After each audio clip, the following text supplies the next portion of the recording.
At dahil Teacher's Day daw ngayon, ipagluluto ako ng masarap na pansit kabagan. At ayan nga, preparation time.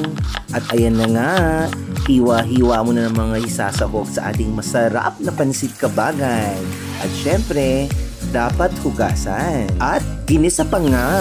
At ayan na nga, malapit nang matapos. Ayan, kumulo na, kaya nilagay natin ang Mickey para maging pansit. At ayan na nga, amoy na amoy ko ng sarap ng pagmamahal. Ng pansit kabagan. At luto na nga. Ready to eat na siya. O diba, kahit simpleng luto lang, basta ito'y luto sa pagmamahal, syempre ito'y masarap. Syempre, dahil special day ko ngayon as a teacher, siya na rin na magsasandok at nakita nyo naman, may kasamang tinapay. Kaya naman talagang sarap ikain ang pansit kabagan ng tinapay.